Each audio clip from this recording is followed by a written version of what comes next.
Mission সফল হলে champions ট্রফিতে ২৭ কোটি টাকা পাবে শান্ত মিরাজরা। কোনো ম্যাচ না জিতলেও পকেটে ঢুকবে কোটি টাকা। শুরু হতে যাওয়া চ্যাম্পিয়ন্স ট্রফির প্রাইজ মানি ঘোষণা করেছে আইসিসি, যেখানে মোট পুরস্কার তহবিলে থাকছে ৬.৯ মিলিয়ন মার্কিন ডলার, বাংলাদেশি মুদ্রায় যা প্রায় ৮৩ কোটি ৩৭ লাখ টাকা।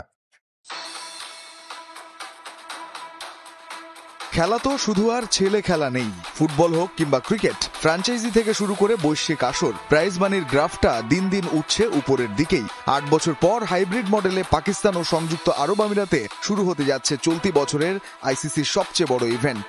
এবার দ্বারপ্রান্তে থাকা সেই চ্যাম্পিয়ন্স ট্রফির প্রাইজ মানি ঘোষণা করল আইসিসি।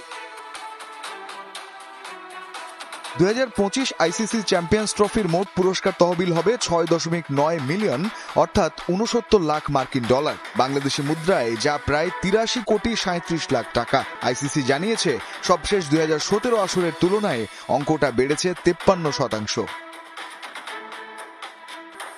চ্যাম্পিয়ন দল পাবে ২.২৪ মিলিয়ন, অর্থাৎ ২২,৪০,০০০ ডলার।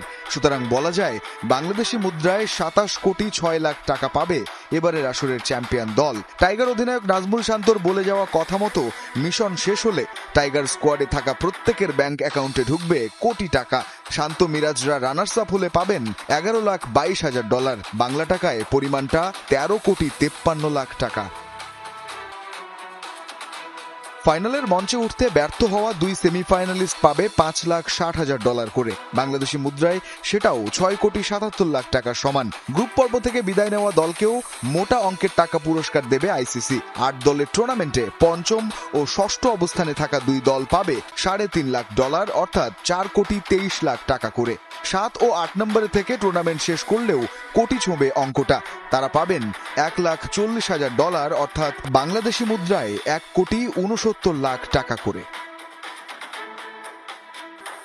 গ্রুপ পর্বের প্রতিটি ম্যাচ জয়ের জন্য দলগুলো পাবে ৩৪,০০০ ডলার, টাকায় যা ৪১,০৮,০০০। কোনো ম্যাচ না জিতলেও টাকা পয়সা নিয়ে মন খারাপের সুযোগ রাখেনি আইসিসি। টুর্নামেন্টের ৮ দলই এমনিতেই পাবে ১,২৫,০০০ ডলার করে, টাকায় গুনলে যা ১ কোটি ৫১ লাখ।